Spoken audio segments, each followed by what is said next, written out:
What if everything you've ever believed about time, space, and reality was wrong? What if the future version of you, the one who's already healed, aligned, and thriving, is not far away, but entangled with you right now? Quantum entanglement isn't science fiction.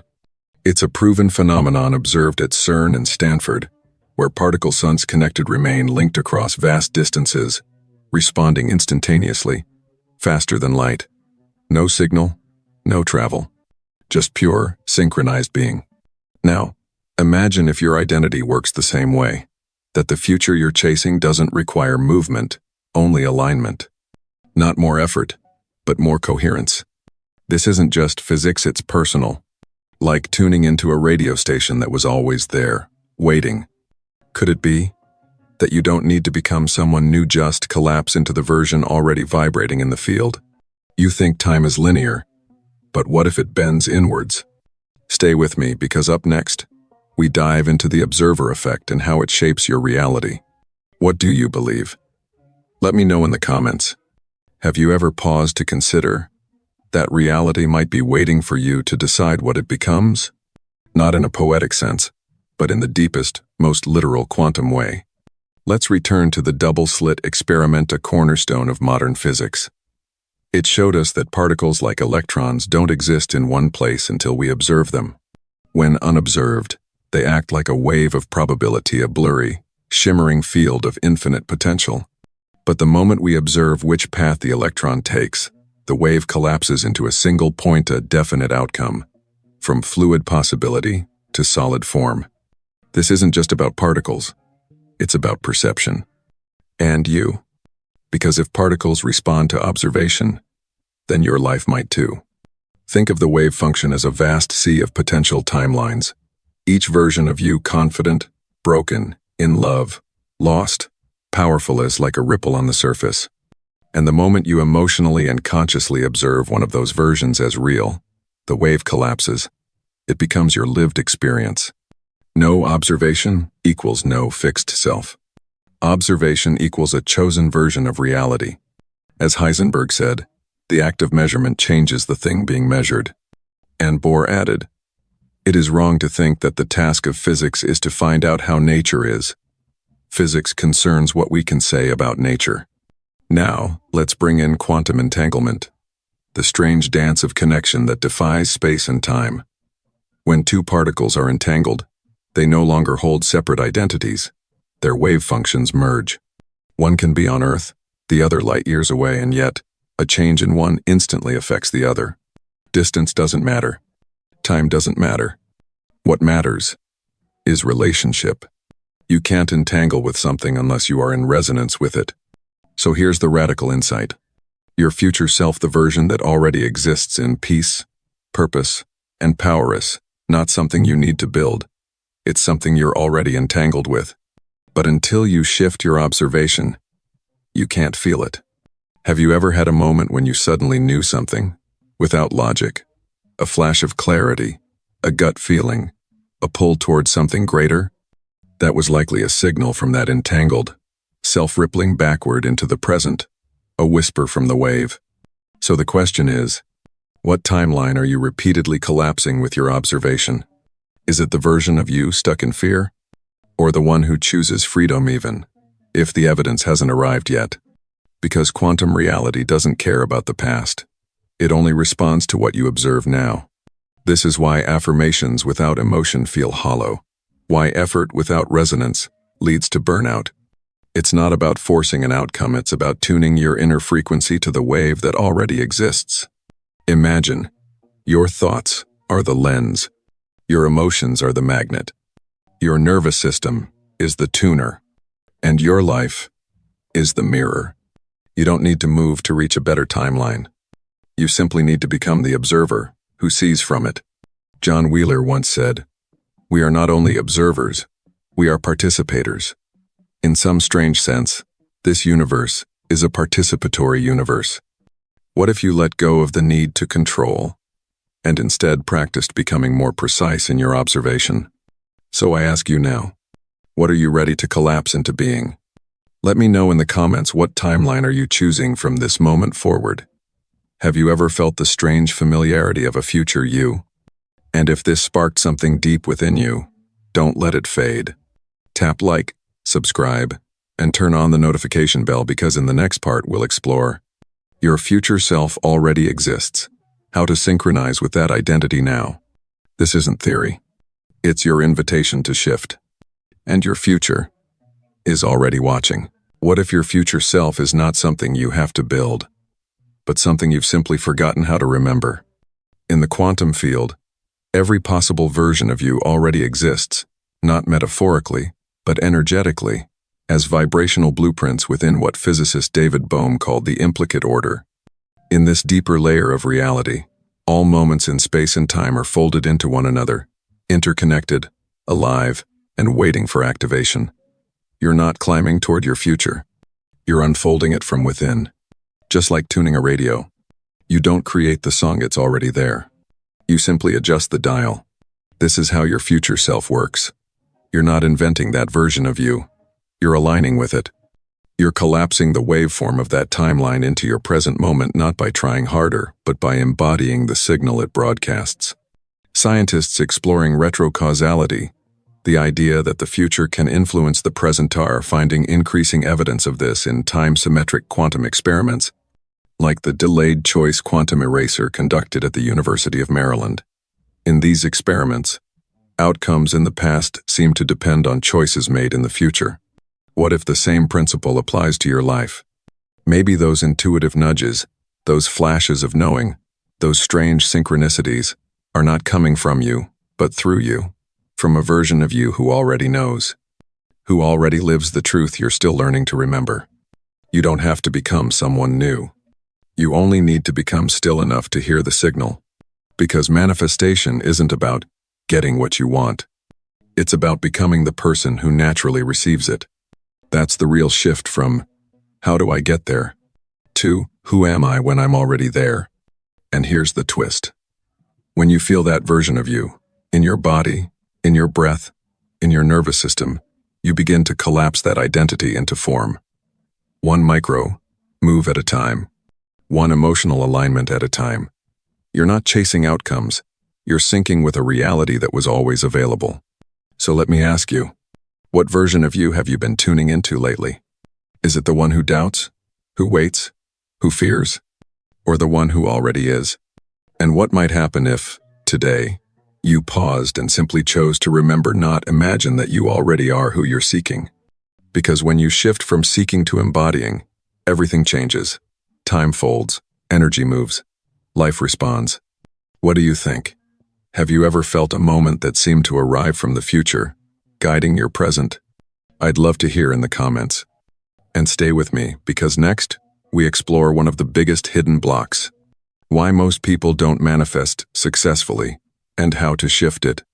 This might be the missing piece you've been sensing. Why is it that so many people try to manifest and yet nothing changes? They visualize, they affirm, they hope with all their heart. But beneath the surface, there's a quiet contradiction pulsing through their system. And the quantum field picks up that, not their words. Here's the truth most don't talk about. Manifestation fails not because of lack of effort, but because of incoherence. Imagine this.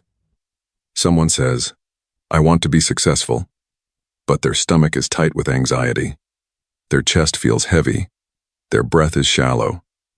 On the surface, the intention sounds clear, but what's being broadcasted into the quantum field is fear, not power. They think one thing, they feel another, they do something else entirely. This creates energetic nausea, disordered signal, and the quantum field, like a mirror, doesn't respond to what you say, it responds to what you are. As researchers at the HeartMath Institute have shown, when the brain and the heart are in sync, what they call coherence, the electromagnetic field of the body becomes highly ordered. It's not chaotic. It's not mixed. It's clear, strong, and measurable.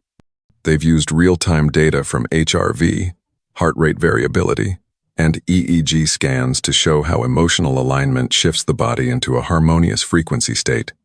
In moments of true gratitude, compassion, or deep presence, the heart emits a signal that is consistent and stable, capable of influencing the environment around you. Why does this matter? Because in quantum terms, A coherent signal is what causes a wave collapse. It selects a version of reality and stabilizes it. Incoherence, on the other hand, leaves the wave undisturbed. Potential remains unmanifested. Let's bring it closer to home. Have you ever told yourself, "I'm ready for love," but secretly feared being seen? Or said, "I want to be wealthy," but deep down believed you weren't worthy? That gap, that tension, is what blocks the shift. Your words are broadcasting one signal, but your nervous system is sending another. Think of it like trying to tune into a radio station while blasting static through the wires. No matter how beautiful the music is, it never comes through clearly. So if you've ever wondered why things haven't manifested, pause and ask, are my thoughts, emotions, and actions in harmony? Or are they contradicting each other? Because the quantum field doesn't judge. It doesn't filter your desires. It simply reflects the frequency you're offering consistently, moment to moment. And here's the beautiful part. Coherence is not about perfection. It's about alignment. Even a few minutes a day of genuine emotional coherence, breathing into the heart, feeling gratitude without force, can reset your signal. It's not about faking joy. It's about finding the version of you that already holds it, even in the smallest way. The science is real. The data is growing. From Stanford's biofield research to HeartMath studies in Boulder Creek, California, we now know your internal order shapes your external outcomes. So, what signal are you sending right now? Is it clear, or is it mixed? Take a moment to feel. Don't just think. The field is always listening, not to your voice, but to your vibration. What do you notice in your own system? Have you ever caught yourself saying one thing but feeling another? I'd love to hear your experiences. Share it in the comments. And stay with me, because up next, we'll explore the deeper mechanism behind all of this. Your nervous system is a quantum antenna. What you'll learn may completely change how you understand energy, perception, and reality. What if your nervous system isn't just reacting to life, but actually shaping the version of reality you're allowed to receive? Think about that for a moment. You may be doing all the right things, visualizing, setting intentions, repeating affirmations, but if your body, the very instrument through which you broadcast, doesn't feel safe receiving the new, the signal never lands. Your nervous system is more than a survival system. It's a quantum antenna, constantly scanning for safety, transmitting your internal frequency, and filtering what is allowed into your field. This antenna doesn't respond to logic. It responds to memory. Not just memory stored in the mind, but memory encoded in the emotional tone of your body. The brilliant Polyvagal Theory, developed by Dr. Stephen Porges, shows us how the autonomic nervous system functions like a tuning fork, guiding your sense of connection, regulation, or collapse. There are 3 key states. Ventral vagal, safe and social. This is where you feel open, calm, connected. Your body is relaxed. Your breath flows freely. In this state, the antenna is openable to receive new frequencies, new timelines, new realities. Sympathetic, fight or flight. The body mobilizes. You feel urgency, anxiety, hypervigilance. The antenna becomes reactive, tuned to threat. Dorsal vagal, freeze or shut down. Everything slows. You feel numb, detached, disconnected. The antenna closes. Nothing gets through. Now imagine you're trying to manifest abundance. You say, "I'm ready," but your nervous system is still in sympathetic overdrive, heart racing, jaw clenched, body tight. The signal you think you're sending is abundance. But what the field feels is fear, lack, and unsafety. And the quantum field, like an infinite mirror, doesn't give you what you want, it gives you what you're wired to receive. This is the hidden blocker for so many. Not misalignment in thought, but misalignment in felt safety. And here's the paradox. When good things start to arrive, love, success, visibility, your nervous system may reject them. Not because you don't want them, but because they don't match the emotional baseline your body has memorized. To the unconscious body, the new feels wrong because it's unfamiliar. The antenna pushes it away. So the question isn't always, how do I manifest more? It's, what part of me still believes that good is dangerous? Where in your inner world has survival been linked to staying small? To staying invisible? To staying in control? Because your nervous system will fight for what feels familiar even if it's painful. And yet, the beauty is this. Coherence is trainable. Safety is repatternable. Researchers at the HeartMath Institute have shown that when the heart and brain enter coherence, especially in ventral vagal, states the body emits a highly ordered frequency. This field is measurable through HRV, heart rate variability, and EEG scans. In these moments of harmony, you become a clear broadcaster. The signal stabilizes, the wave collapses. That's when manifestation stops being effort and becomes resonance. So pause here with me. Take a breath. Place a hand on your chest. Ask gently, what signal am I sending right now? Is your body open, receptive, safe? Or is it subtly bracing against the very thing you say you want? This isn't self-blame, it's awareness. Because once you see it, you can shift it. What do you notice in your system? Are there desires you've been unconsciously resisting? Let's reflect together. Drop a thought in the comments. You're not alone in this. And stay close, because next, we move into the real alchemy. Reprogramming the unconscious identity, where we don't just manage thoughts. We shift the blueprint of who you believe you are. What if the life you're living now isn't the one you chose, but the one your unconscious has been looping for years? This is not just poetic theory, it's neuroscience. According to research from Harvard and the National Science Foundation, over 95% of our daily actions, choices, and emotions are driven by subconscious programming. These are not conscious decisions. These are automatic responses, habits rooted in identity, built from repetition, emotion, and survival. In other words, you're not creating your reality fresh each day. You're repeating the familiar. Let's meet Maya, for example. She's intelligent, driven, deeply intuitive.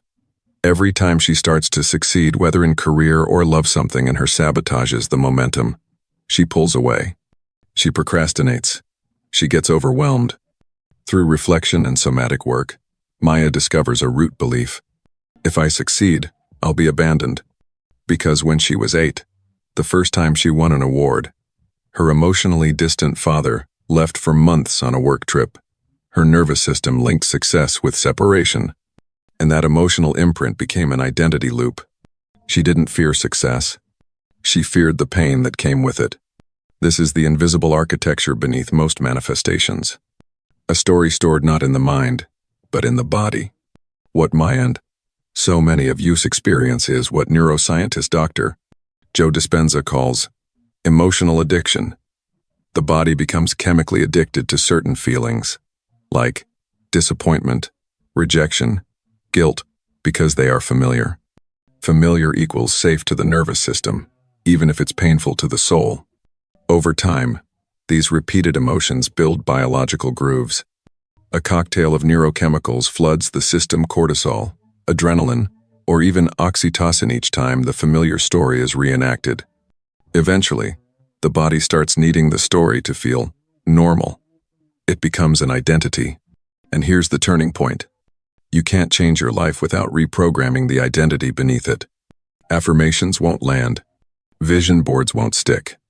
Unless the subconscious, your body's operating system, is rewritten. So where do we begin?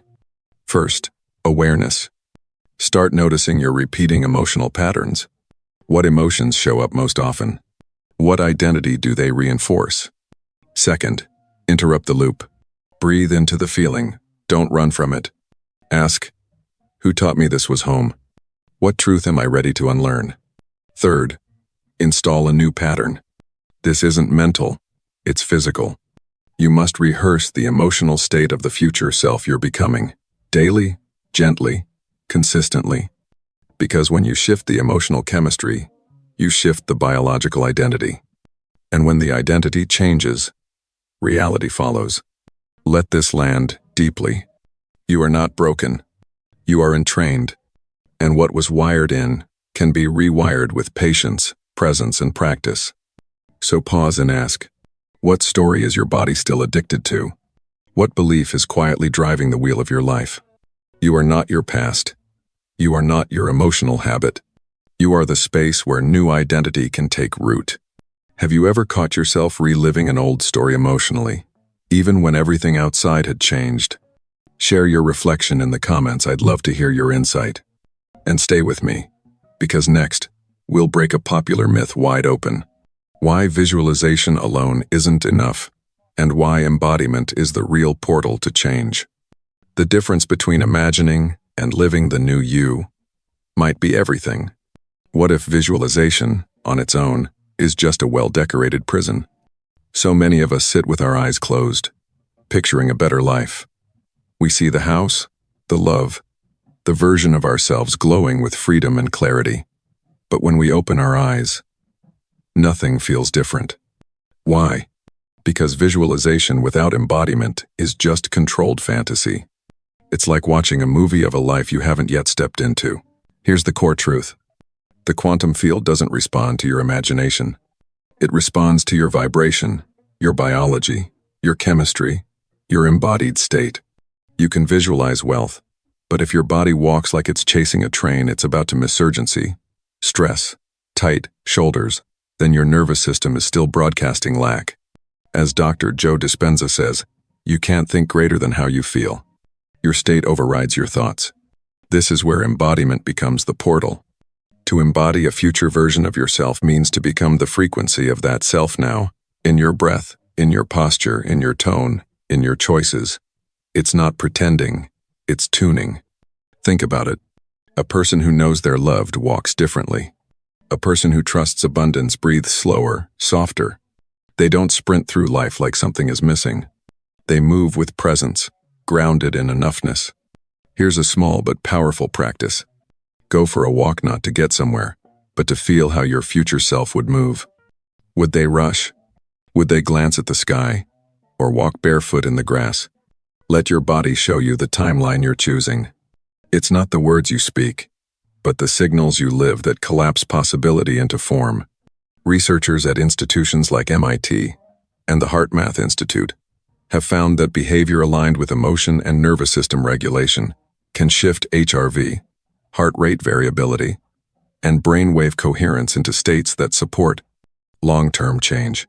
Embodiment creates internal congruence, and congruence is magnetic to the quantum field. So here's the question that changes everything.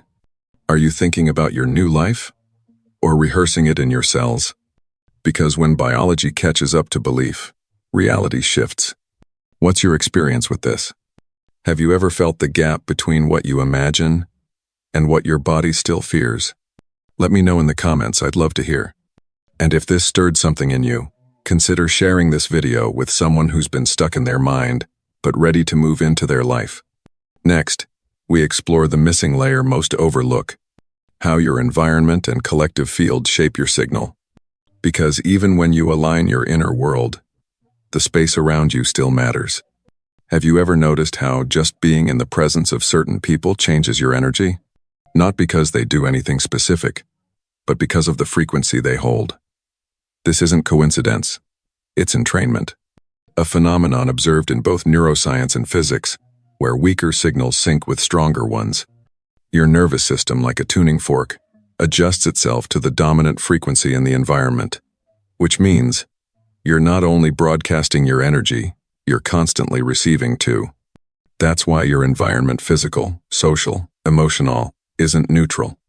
It's either amplifying your coherence or slowly pulling you back into the old loop. You could be doing deep inner work each morning, and by lunchtime find yourself drained, anxious, or uncertain simply because the space around you wasn't resonant with your new signal. Words matter. Tone matters. Even the emotional undercurrent of a room has weight. This is why creating what I call a quantum safe space is essential. It's not just about solitude. It's about consciously curating a space online, offline, within and without where only the frequencies that match your future self are allowed to land. This doesn't mean perfection, it means protection. Protecting the fragile early resonance of your becoming until it stabilizes into identity. Surround yourself with voices that speak from expansion, with rooms that hold peace, with conversations that nourish, not drain. Your field is listen even when you aren't. You don't rise in isolation. You rise in resonance. So what's one shift you can make today in your environment, your community, your habits to support the signal of your becoming? Let me know in the comments. Your awareness might inspire someone else here too. And if it feels right, let this channel be part of your quantum safe space, a place where the energy, words, and rhythm of transformation are aligned with your highest timeline. Next, we move from the subtle to the embodied, a practical guide to living as your future self right now. It's not about acting. It's about activating. Stay close. What if your future self isn't someone you need to invent, but someone you've simply forgotten how to feel? Let's bring this closer than imagination. Let's take it out of your head and into your nervous system. Because the quantum field doesn't respond to fantasy, it responds to frequency. Not what you hope for, but what you embody. Begin with the eyes.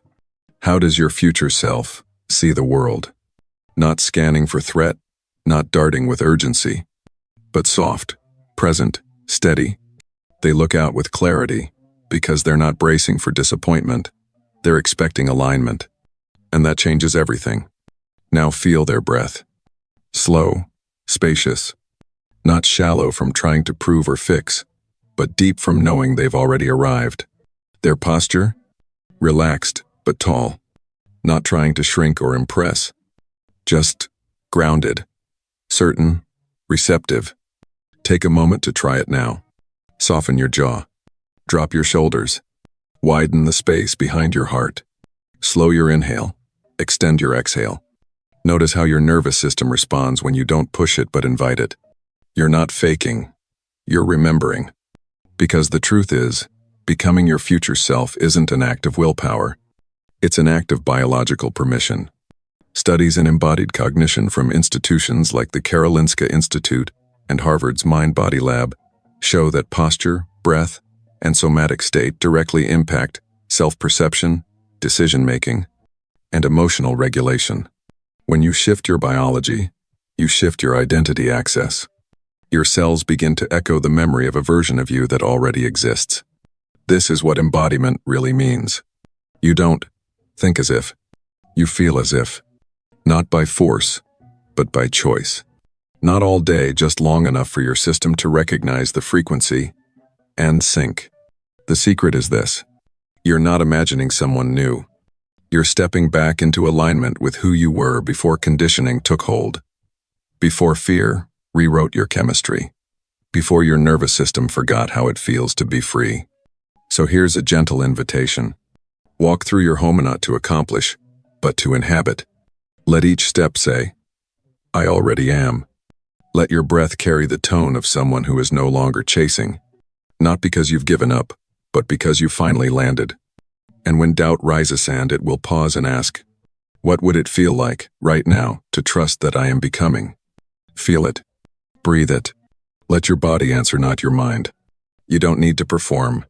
You don't need to get it perfect. You just need to keep rehearsing the feeling long enough that your nervous system starts calling it home. This is your timeline shift. Not in the sky, not in the mind, but in your body. So, what's one small way you can walk, sit, speak, or breathe differently today? What does your future self want you to remember in this moment? Let me know in the comments. Your practice might reflect something someone else needs to feel too. And stay with me, because next, we'll enter the quiet power most people overlook. Silence is the strongest signal. In a world that screams, sometimes the most magnetic frequency is stillness. What if the most powerful signal you could ever send was silence? Not the silence of absence, but the silence of alignment. The kind that hums beneath your skin when you no longer need to ask, prove, or chase. The kind that arises when your frequency becomes so clear, so stable, that the field begins folding around it without force, without noise. In quantum terms, when coherence is strong enough, the wave collapses without demand. Reality bends not through effort, but through presence. That's why stillness isn't weakness. It's precision. Neville Goddard once said, "Assume the feeling of the wish fulfilled." But what does that truly mean? It doesn't mean pretending. It means feeling so deeply at home in the timeline you've chosen that your nervous system stops scanning for evidence, because it already believes.